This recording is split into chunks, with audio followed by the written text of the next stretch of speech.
Good afternoon, all, and welcome to the Ohio Workforce Coalition's July webinar.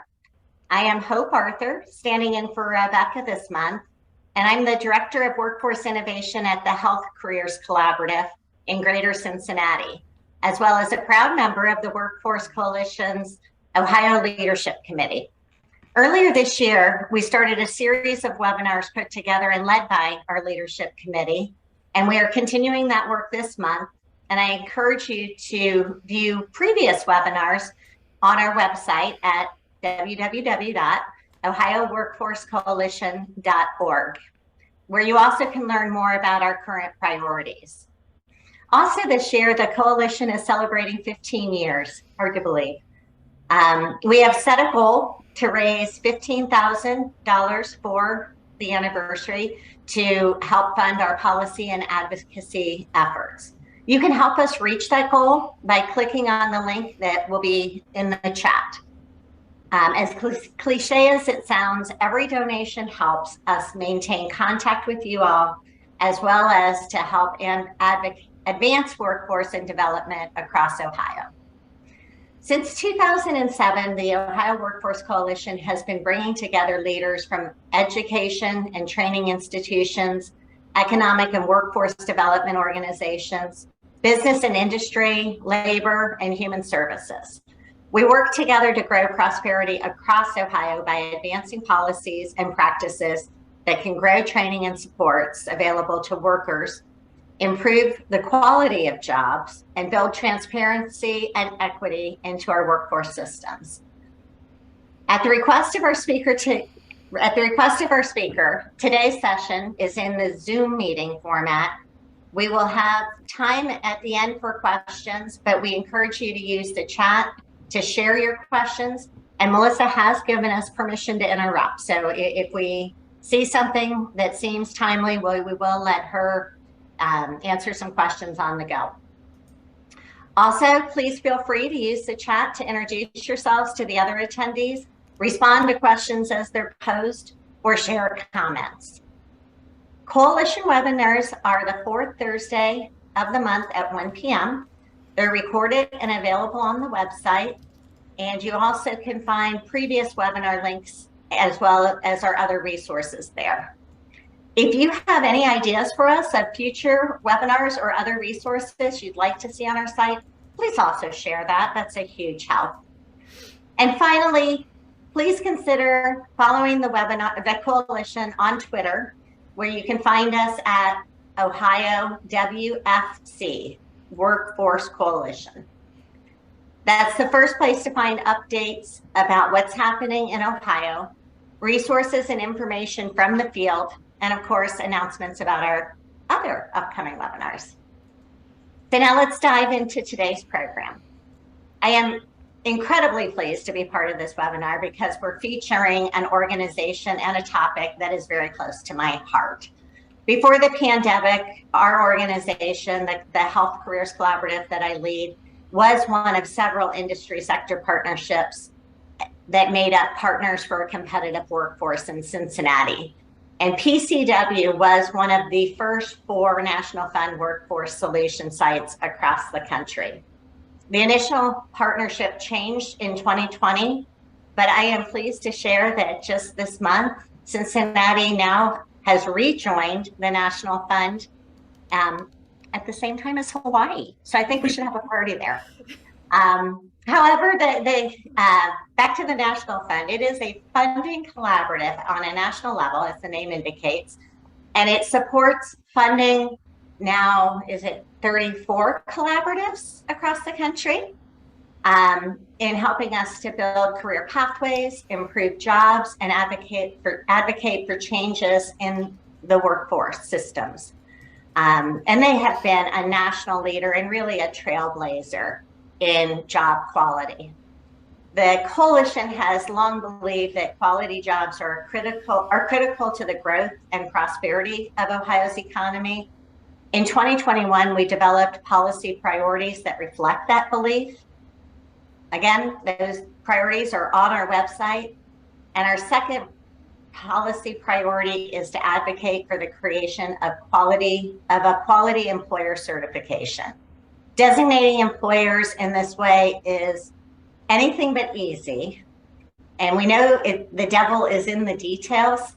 However, there are tools like working metrics, job quality assessment, and the National Funds framework, which Melissa will share more about today, that can absolutely guide and inform individual employers and whole communities. Actually, one of our hospital systems in Cincinnati did use working metrics as a test within their procurement process to identify and weigh in which of the vendors bidding for the contract had good jobs, knowing that that would lead to likely better quality products. Really exciting work. Would love to see much, much more of that happening in the country. The coalition will continue to advance this priority. Better jobs mean better earnings. Better earnings mean better spending, Fed interest rate hikes aside, and better spending can help jumpstart the economy. But enough for me. Let's turn this to Melissa. Melissa Kleder is a program manager at the National Fund and oversees the implementation of the Healthcare Workforce Development Academy, which is the technical assistance initiative to help healthcare organizations implement and scale programs that develop their frontline workers. Prior to joining the National Fund, she provided technical assistance and operational support to a diverse network of safety net, sexual and reproductive health organizations at the National Family Planning and Reproductive Health Association. Her bio goes on, but we are going to say that she has a very long and distinguished career, including even earning, if I remember this correctly, her master's degree in the United Kingdom from University of Essex. So without further ado, let me turn it over to Melissa. And welcome. Thanks for being here. Thank you so much, Hope. And I am delighted to be here. I am a program manager with the National Fund, but I grew up in the Cleveland area, and I went to college in the Columbus at the Ohio State University. So I have a lot of affinity for my Ohio colleagues, and delighted to be here today. I'm going to share a little bit about the National Fund as an organization, and then some tools that we've developed to support employers and their partners to make jobs better. And so first, I'm going to start us with a little virtual icebreaker. I know a few of you have already put some of your stuff in the chat, but I would really love to know a little bit more about who's in the virtual room. And if you could please put your name, your organization, and 1 to 3 characteristics about the best job that you've ever had. So if you take a moment to think about what's the best job you've ever had, maybe it's your current job, maybe it's a job you had 15 years ago, but what are the things that made that such a good job for you? I would love to hear that about you all. And while you work on that, and I'm going to be checking that chat, so let me be clear, a part of the reason why we have this in a meeting format is because I want you all engaged too, right? I don't want to just be talking at you for the next 45 minutes. I would love for you to be engaged in the chat, both with questions, sharing ideas, connecting with one another. All of those things are really helpful. And I don't want to do all the work, y'all, so I'm going to need you to come in and step in. So, and I recognize too that video is very optional. If you would love to come off video, I would love to see your beautiful faces, so I'm not just looking at myself, but completely choose your own adventure and understand if there are some folks who are multitasking or eating some lunch during this time. And so again, I'm going to start with an overview of the National Fund just to give you a set of the agenda, and then a framework that we use for improving jobs and the related business outcomes, and then a few tools that we've developed to support conversations with and decisions made by employers. At the National Fund, we invest in a dynamic national network of over 30 communities taking a demand-driven approach to workforce development.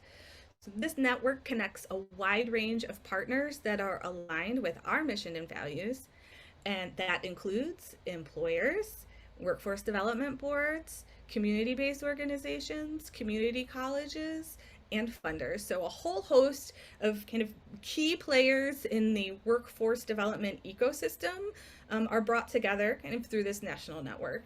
And locally, the National Fund partner organizations like the Health Collaborative and others.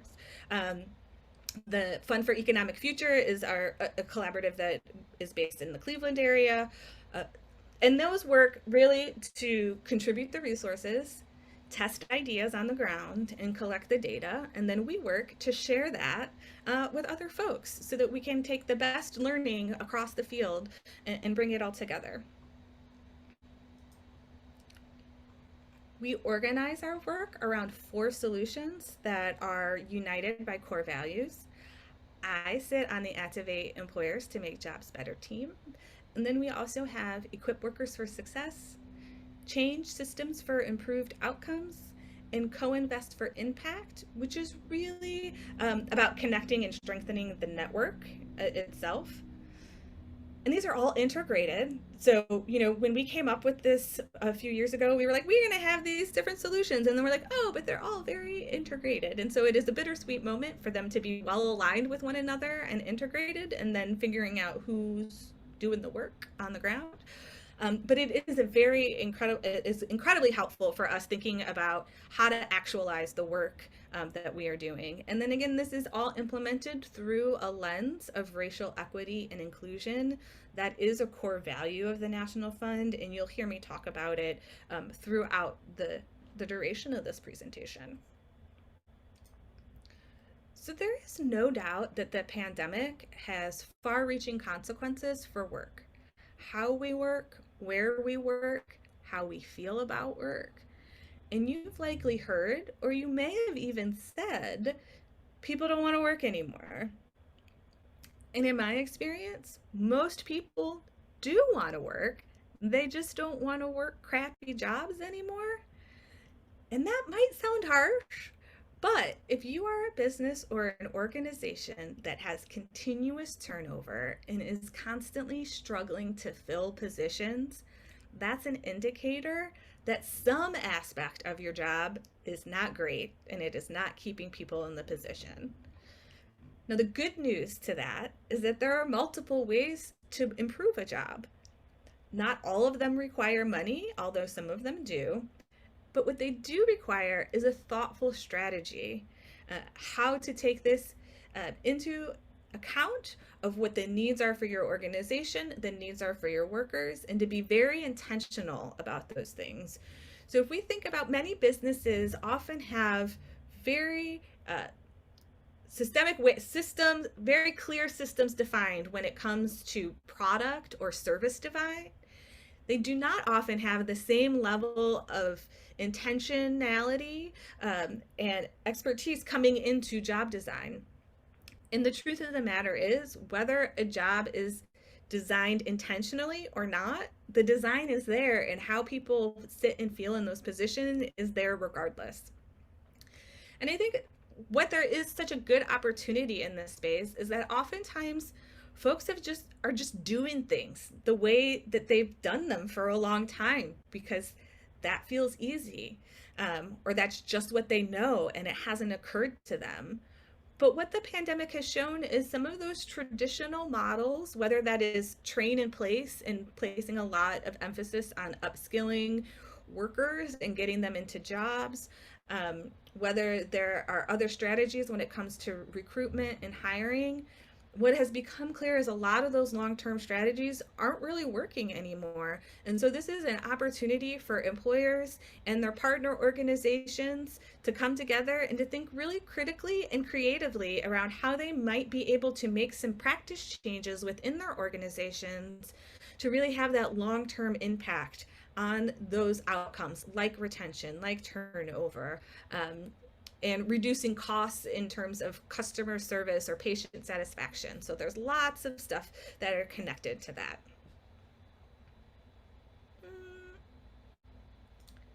And so the job design framework is a tool that we have that helps folks thinking about job quality and job design with our job design framework. And it really helps understand job quality from a worker's perspective in terms of what it is that they value. And it seeks to shift thinking to see jobs as products, and engage workers in those changes. And I know in some cases, the concept or idea of engaging workers is very intimidating for some employers. They are hesitant to do that. And in my experience, there's been a couple of reasons why. One is they often think they understand what's wrong, um, and how to fix it. And it turns out they're often wrong on what the root of the problem is and the best way to fix it, or at least at minimum, don't have a full picture of the experience or understand the lives of their workers or the challenges that the organization is facing because they're not engaged in the work in the same way. And then some employers are afraid to engage employees because they're fearful that employees are going to just ask for something that they can't deliver. And that is a very valid concern. One of the worst things an employer can do is ask employees to be vulnerable enough to share input and feedback and then do nothing with it. So, absolutely do not do that. But some of that fear around the expectations can be addressed in advance, right? With expectation setting, with being transparent around what changes can happen and what cannot happen, and then also forming long-term strategies. So some of these things and practice changes can happen in a relatively short period of time, but others take years really to come into fruition and planning and thinking. And so being clear and transparent with workers and like we hear you. We hear that pay is an issue. Pay is not something that we can address immediately, but we're going to work on it. Here's our plan on how we're going to address it. For example,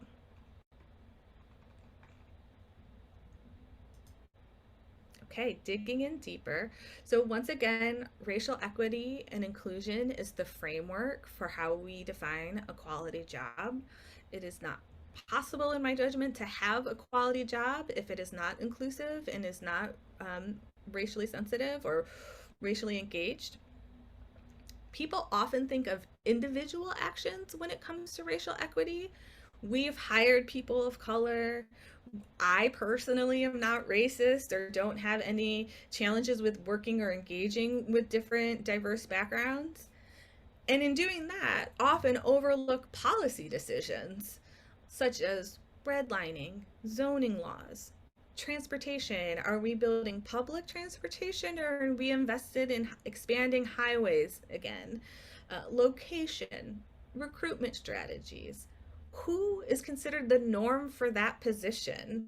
What type of person do you typically, if you think of a plumber, what do you think of? When you think of somebody working at a national park system or a local metro park system, who do you think is working in those systems? So we have kind of these societal ideas about who could do those jobs, and it often limits our imagination and the imagination of job seekers about whether or not that is a job that they could do or a job that they would get hired for. And all of those policy decisions contribute to creating segregated workplaces, segregated occupations, and communities. And in order to really get the most impact, thinking about practice changes and job quality through both of those arms, both of addressing kind of individual thoughts, biases, uninformed or misinformation or misunderstanding, just the lack of education on certain things, and the actual systemic issues that are influencing what's coming to fruition or how those systemic issues might impact whether or not that practice change is going to be impactful or an impactful investment is really, if you're looking at both of those things, it's going to increase kind of the success of those practice changes. And when we talk about the design framework, there are 4 pillars. And as you move to the right of these pillars, they do become a little bit more ambitious. We start with core. These are the basic elements of a good job. And these are incredibly important, but they're also the floor. And they also are not everything.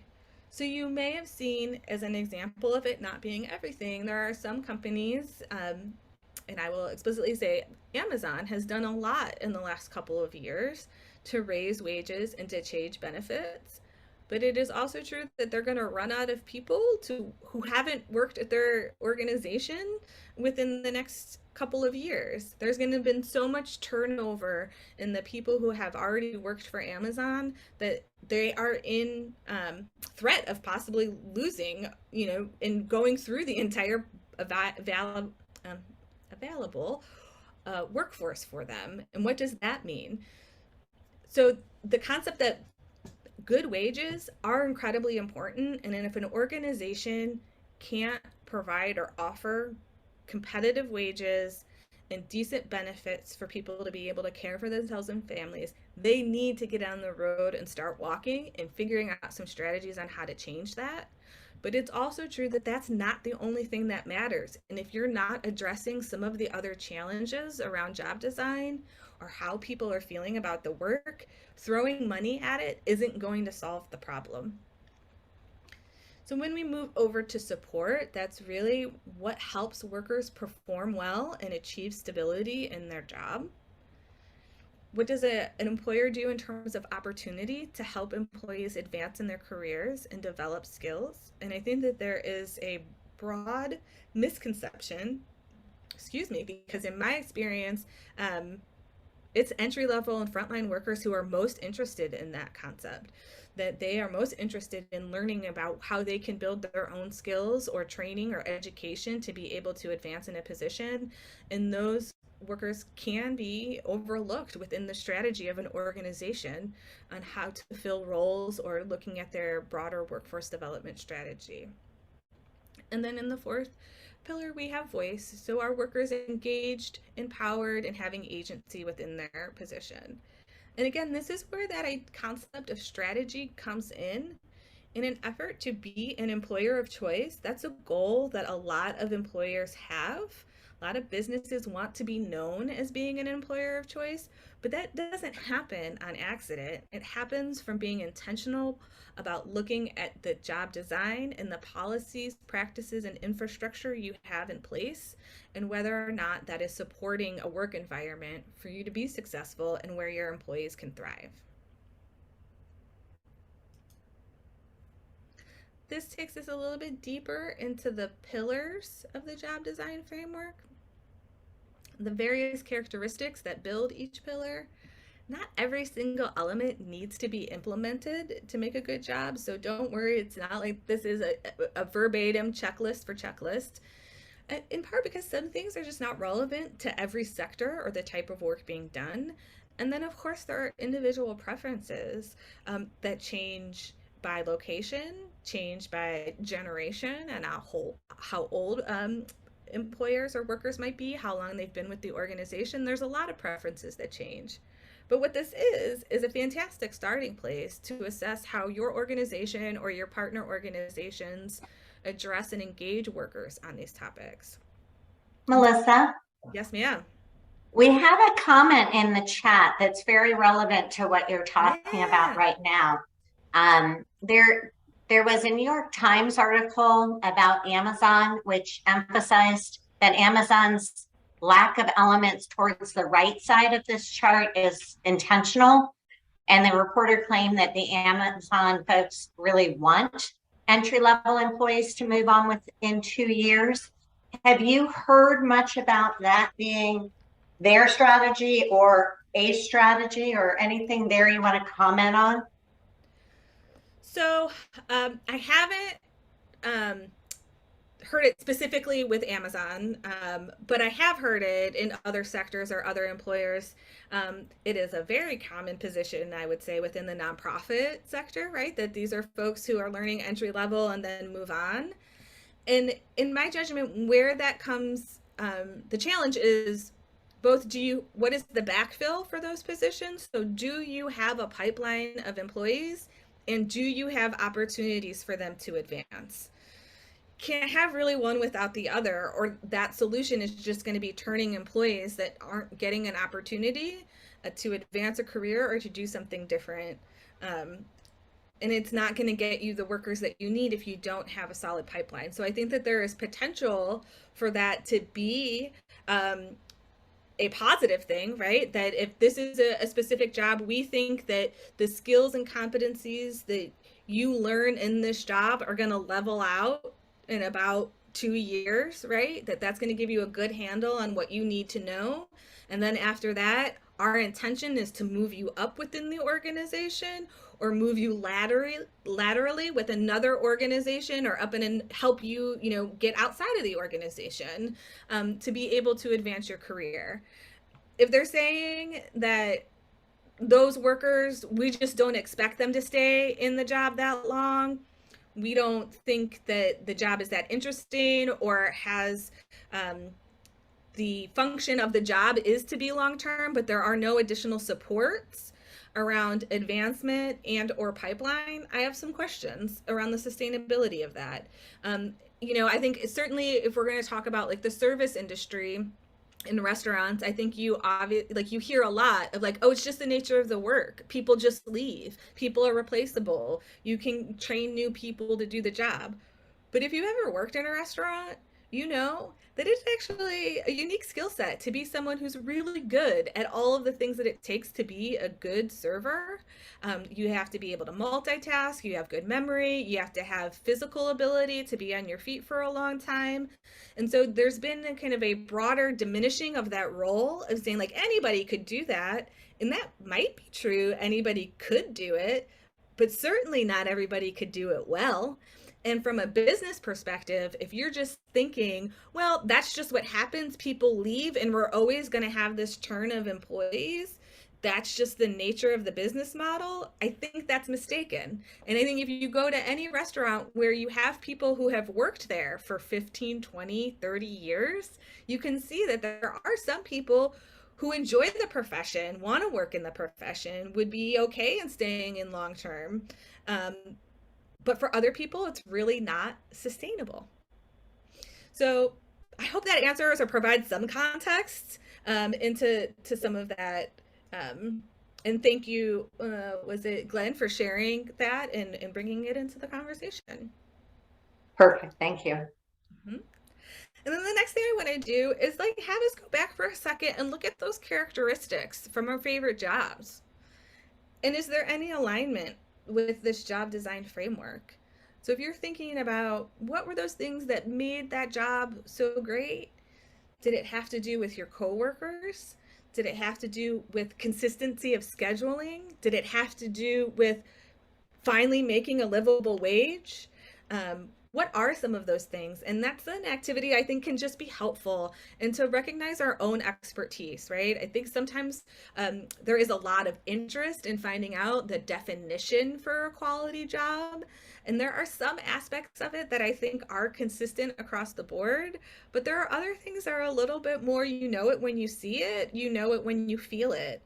And so some of it I think is a little bit more of a science than an art. And that's why this is kind of a menu of options that allows employers and workers to have some conversations to think through what are the things that are valuable in our space, what are the things that we want to change here, and then also to remember like you have lived experience, and that's a level of expertise. You know what your jobs were like and what you didn't like, and that can help think about how you do your work and whether or not carrying over some qualities from previous supervisors that were really good or some that were not so good, and what that might look like in a new role. So it is just a small effort on me for you all to just think through, what experience on this do you bring to the table in terms of job quality and knowing what that looks like. Okay. And so another key element to looking at job quality investments is it integration. This is an integration framework. If you haven't noticed, we are big fans of frameworks within the National Fund. We like frameworks, we like networks. These are things that are pretty consistent in the work that we do. And really what this is saying is that this is like the start of strategy. So I've mentioned strategies a few times, and if you are working with folks who are like, what? I don't know what you really mean by strategy. I don't understand what that means in actual coming to fruition. This is a key way to get them to start thinking about what a strategy could look like. And it is also a key element to sustainability, to ensuring any investments that are happening in workforce development continue to happen. And the way that that starts is by looking at the organizational priorities. What are the goals of the organization? And then looking to see, are the workforce programs supporting those priorities?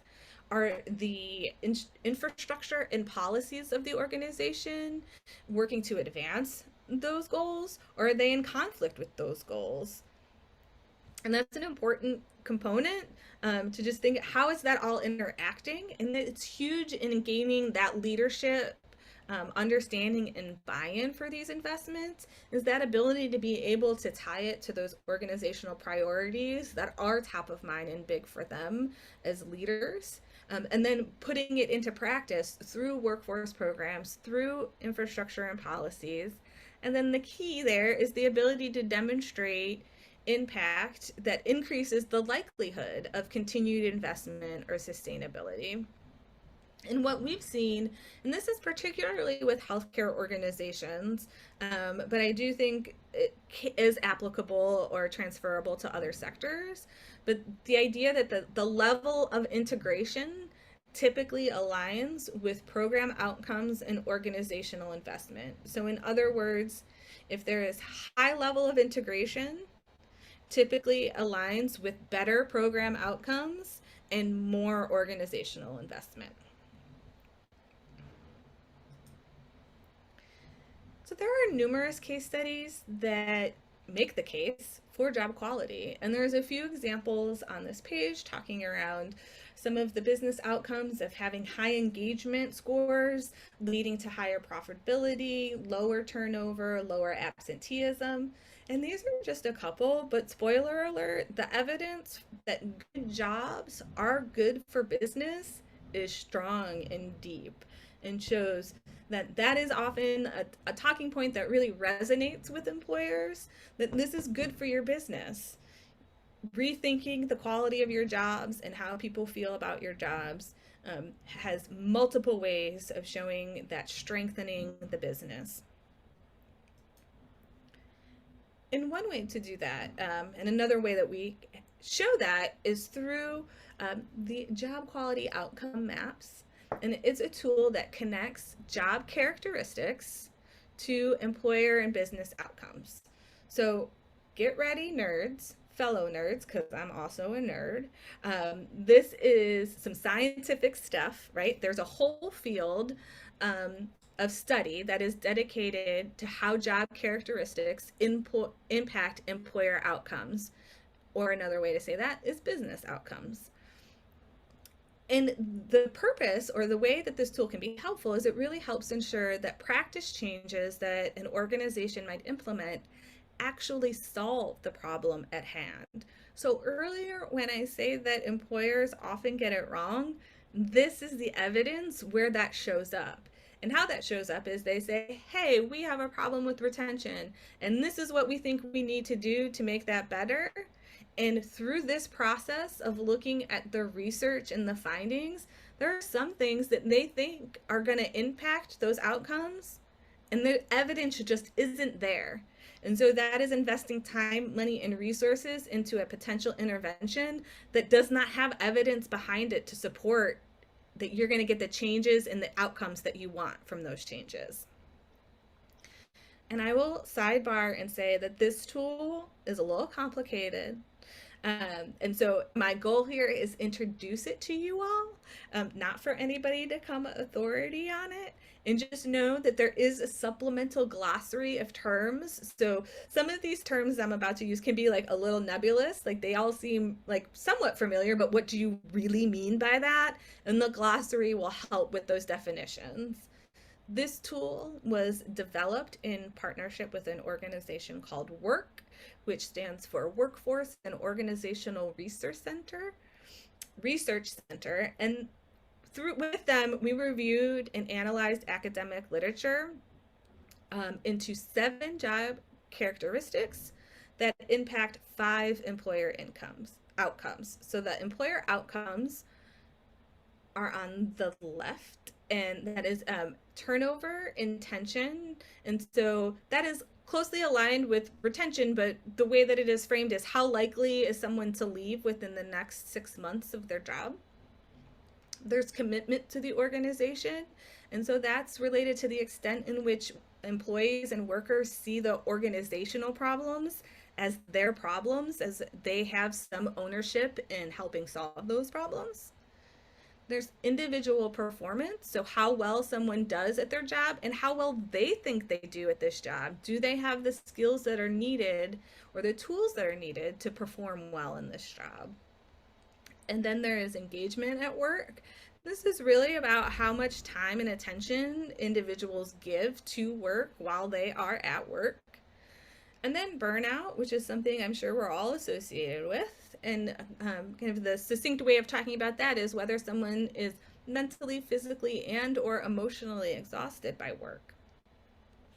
And the ways that these outcomes are influenced are by the job characteristics on the right. And so those include elements of the job experience, pay and benefits, health and safety and work environment, work-life balance, terms of employment, representation and voice, and supervision quality. And then under each of those job characteristics, there are individual aspects, which we're going to see next, which might seem overwhelming, but don't worry, we're going to separate some of it out so it doesn't look so busy. But here you can see which characteristics are connected with which business impact all in one slide. And so you have the employer incomes here on the left, which each have their own little symbol here on the left, and then it shows up over here on the right of which of those characteristics are related or correlated to those job characteristics.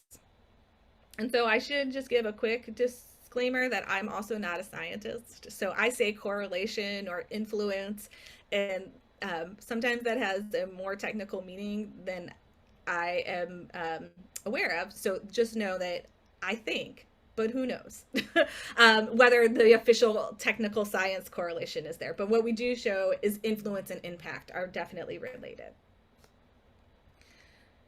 And so we're going to take a little bit of a deeper dive to make it a little less overwhelming. And we'll start with the turnover intention again, which is how likely someone is to leave within the next 6 months. And there are only 5 of the 7 job characteristic categories that are associated with reducing turnover intention. And the point there is that targeting your job quality improvement efforts towards the areas will give you the best chance of achieving the outcome. So this sentence is not written right. Let me try it again. Ultimately, the idea here being that being able to target your job quality improvement efforts to ensure that they are connected to the outcomes you want to influence is going to give you your best chance of achieving your outcome if they're connected. So the one thing that I will say here as a caveat is that the evidence that is not here or was not shown at this juncture to have connection to turnover intention were the categories of health and safety and work-life balance. And we have to be realistic that there is a decent possibility that that has changed specifically in relation to the pandemic. So we just need newer research to see how that may have changed in the last couple of years. Then we have commitment to organization. This is the organization's problems are my problems. Note here that benefits are not associated with increased commitment to an organization. They are important and associated with other outcomes, but it just makes the point again that thoughtful, evidence-based targeting can save you or the employer lots of time, money, and effort to ensure that you're getting the outcomes that you want. Individual performance. So it might be obvious that job design type, so like the type of work that someone is doing and the opportunities for training, might be obvious to how folks feel about their individual performance. But one thing that is interesting to me here is that it has all four elements of supervision quality. So the type of leadership, mutual helping, supervisor support, formalized HR practices have all been shown to have an influence on how people feel about their individual performance.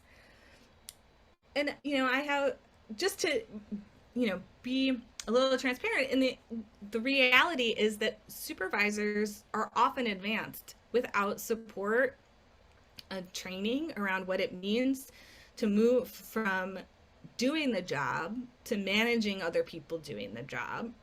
And it's also pretty common for them to do that without creating any additional space in their job role and responsibility to be a supervisor. So it is not uncommon for someone to say, oh, you're really good at this job. We're going to give you a promotion to be a supervisor, to watch other people do that job. But we're not really going to give you any training on how to be a supervisor and what it means to have those conversations or what it means to be a supervisor. And we're not going to give you really any additional time to be a supervisor and carve out your workload so that you're able to do that. And all of that to say is that training for supervisors can be transformative in an organization, both training for them and then also just thinking strategically about what are we asking supervisors to do, and are we creating enough space within their workload to have them be successful in what we really want them to do. And then we have engagement at work, and this is connected to 6 of the 7 categories, which means there's a lot that contributes to engagement at work, but also means there's a lot of opportunity to address it. And of course here, elements of the job experience are the components that tend to be the most common or most connected. And then finding burnout. Interestingly, what we can see here is that pay and benefits are not shown to impact burnout. So if there is somebody who is just feeling overwhelmed by the amount of responsibility that they have in work, whatever the daily dynamic of their position is, the mental, emotional, and physical strains of the job, offering them more money is only going to get you so far and eventually isn't going to impact whether or not folks are feeling burned out, because they're not addressing these other issues. So money doesn't make them feel less burned out. Maybe it makes them feel like, I guess I can do this work for this money, but there's a limit to that, and a limit to how much people are willing to take money when the rest of it is leaving them to feel very exhausted in the work. And so you may have picked up, or may not, because it was a little quick and all over the board, but there are 5 superstar characteristics that are connected to all 5 outcomes. That is role stressors, autonomy, perceived support from an organization, from coworkers, and supervisors. And so what's great in this is this kind of just shows, one, role stressors and autonomy. Those are indicators that how a job is designed is important and it matters. Perceived organizational support is an indicator that worker voice matters. People want to feel cared for or heard or recognized by their organizations. That's something that matters. And same with support from supervisors or coworkers. Relationships matter. Oftentimes, some of the things that are most prominent in what people find about their jobs that they like the most, it was their coworkers. It was people that they felt connected and supported with. And that goes a lot around kind of creating a culture within an organization that is supportive. And so I've talked a lot about worker engagement and how that might happen. And so we just do have a few additional tools, because that is important, to help employers and their partners think through how to engage in getting that human-centered design, how to engage in getting that worker feedback. And this tool that is here is a guide to designing a human-centered workplace. Human-centered workplace or human-centered design is the concept that's basically the people closest to the problem are often best suited to find solutions to those problems. And this guide gives a bit of a step-by-step approach of how you may, as an organization, get cross-division or cross-employee impact and engagement to address some of the challenges that one might be facing in their workplace. And then I would be remiss if I didn't also highlight our guide of trauma-informed approach to workforce. Um, the goal of this guide is to help folks get a better understanding of how trauma presents and how employers can support workers who are experiencing trauma. And I say I would be remiss because we've been operating with a lot of trauma as a society in the last couple of years, and we're not really good at having a lot of tools and support for it. And so this is just another tool to try and understand people's lived experiences and how you might be supportive of that. And trauma is something that's pretty understood, not understood across a lot of industries or within certain sectors. It's not something, a concept that folks are pretty familiar with, and the way it changes how people act in their brain chemistry. And so there's a good, both on the physiological space of things, and then also on the practical side of how you might be able to provide some support. And then I have additional tools, because who doesn't want more tools? And I was planting seeds today. And so this is a presentation that is going to be shared with you all, and you will have access to getting these links if you want to dip in and learn a little bit more about anything that I've shared today, or some of the additional tools that are from us and from some of our partner organizations. All right, so that's my spiel, y'all. I hope it was interesting and sparked some ideas, and I would really love to hear from folks, whether it's in the chat or unmuting yourself. We have about 12 minutes left to be able to have some conversation, and whether that's something to share that you all have. It doesn't have to be a question. I like it all. So please don't be shy. I had a couple people direct mail me in the chat. So let me start with the question where you were just talking about the 5 superstar job characteristics. Yes. The question is, if you see differences in desired job characteristics by sector or by exempt, non-exempt status, or any other kind of classes in that. So I think that that is a good opportunity, a good nuance that an employer who's working to engage employees should look for that, right? So if you are engaging your employees, whether that's in a focus group or a survey, being clear, being able to identify what might be key differences in your workforce. So that's disaggregated by race, disaggregated by age, disaggregated by position and role, all of those things. Then I think you have the opportunity to do that analysis to say, hey, wait a minute, this group is all A-okay, this group is having lots of challenges, and then you can be more specific and targeted to figuring out what the actual problem is. And that might be a case where some of the tools like the working metrics tool could help you identify down to explicit areas that might be challenges within your organization then? I think so, yes. And there are a number of tools out there that I think can help employers get to the more specific of what the intervention is that could help solve the problem. And I think step one really is engaging and analyzing, like, where are the differences among your workforce and how they are feeling about this. And so I think it is important also to engage across levels. And so you have some disconnect of what leadership might be thinking is the problem versus frontline versus middle managers might all have just different understandings or different ideas of where the problem is. And it can just help identify then what are some practice changes, pilots, or other interventions that one could do to potentially address some of those. Excellent. Thank you so much.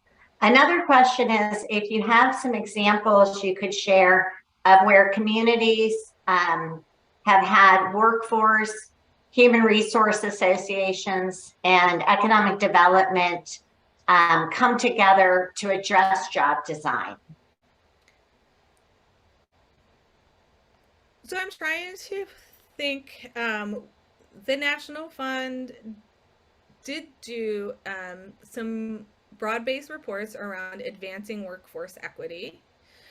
And there is an overarching report, and then there are reports that are looking at specific communities. We did 5 different communities, and taking a deeper dive of how they created the plans and what are the plans for addressing equity within workforce.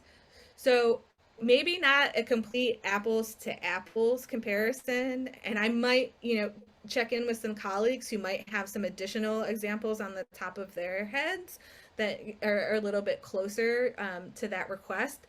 But I think it does show like the key partnerships that are critical. And that is something that I've seen in a lot of regions, both of silos for ages, right? And so a big challenge of overcoming those to actually collaborate and work together to maximize the resources that folks have, the time and capacity that folks have.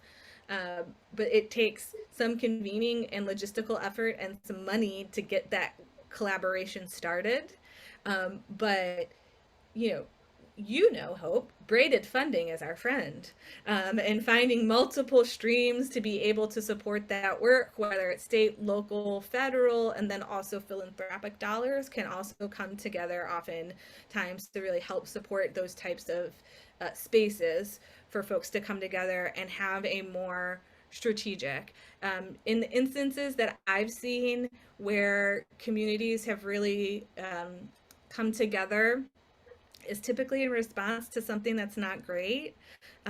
So I believe in Charlotte, they were ranked in the lower half of economic mobility, and lit a fire in the politicians, local politicians, of saying like, how are we this low? We need to create some more possibility for economic mobility within our community. And it brought together business, political, public operations, as well as nonprofits, community-based education and training providers, really to come together to solve some of that. I believe Dallas also had some similar kind of motivation of seeing themselves on a list that did not sit well with folks. So I think that is just a part of it, of thinking about who your key stakeholders are in your community and really what resonates with them. They're going to be people who are data people. There's going to be people who are heart people. And this just feels right and then is a good thing to do. Usually it's a mix of both. And figuring out how you're able to make a case that supports bringing together all of those things can be really valuable. I agree. And I think we've even seen some phenomenal examples, maybe different stakeholders, but Detroit area has had a lot of great examples come out of work that their communities are doing together and bringing education and employers and economic development and county, city leadership all into the same vision. So I think it's just recognizing who will move that needle with you to help change what needs to be changed. You've had a great compliment from Arcadia, that she just is thrilled with the content that you shared, and we're thrilled that you'll be joining us for more webinars in the future, Arcadia. Thank you so much. And I guess probably the last question is, how do you see the workforce field addressing its own job design? And often we say nonprofits, and a lot of workforce development falls into that, are in need of lessons here. And so thoughts? Oh, how much time do we have left? As somebody who's spent all of my career almost primarily in the nonprofit sector, I have lots of thoughts and feelings. And it is One, I think having an assessment and being honest about what it is that's going on. Um, some of it's going to be challenging philanthropy and funders, right? So a big part of certainly around the compensation part is funder limitations on where and how money can be spent. And then that leads to having lower salaries or less compensation in some organizations. It also means that maybe they have one person doing 5 jobs because they don't have the capacity to build that staff. So I think, the idea of going to the job design framework and doing a little rating of yourself, of thinking as an organization, what of these are you doing? What does it look like in your organization? Gives a lot of credibility when you're talking to other employers. That has been true with the National Fund. We've done a lot of work in the last couple of years around addressing racial equity, understanding our internals. We've looked at our internal policies and procedures and made some changes.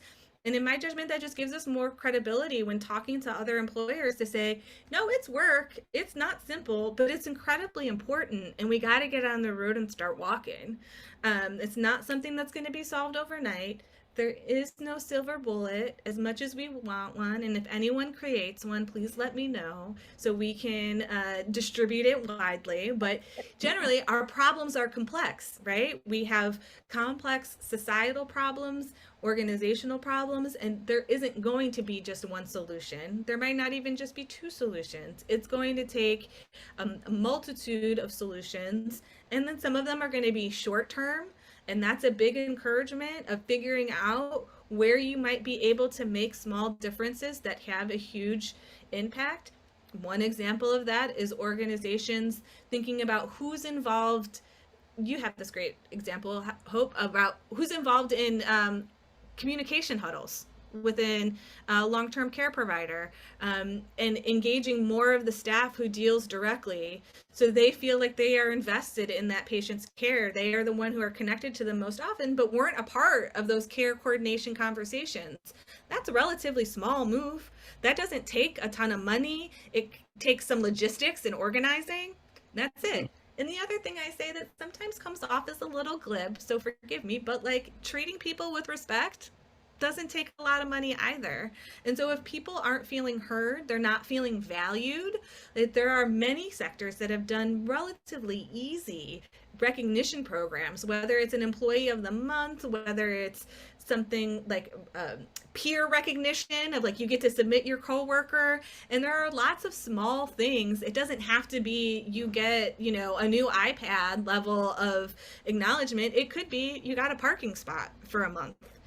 That's different, right? There's a lot of creative ways, both in the moment of saying that was a really good job, we appreciate you, that was amazing, and then in the longer term to recognize people. And that really does go a long way when people feel heard and valued. And that is just an area that I think is often overlooked, and one that doesn't require the financial investment that some of the others do.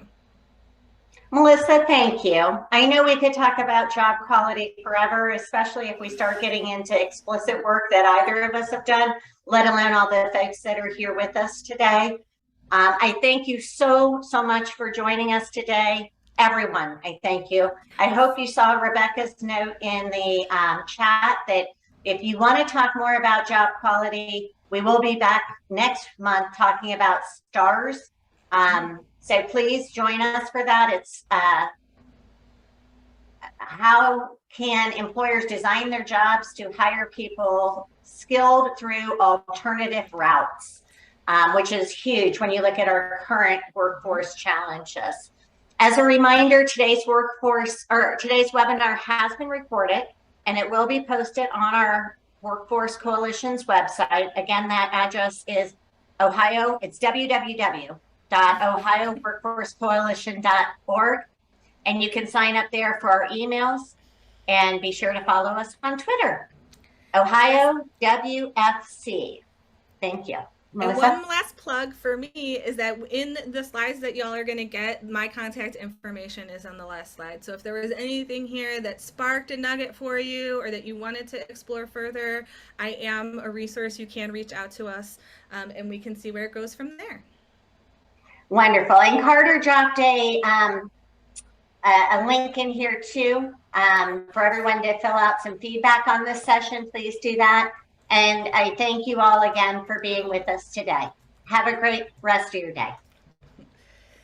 Thank you so much, everyone.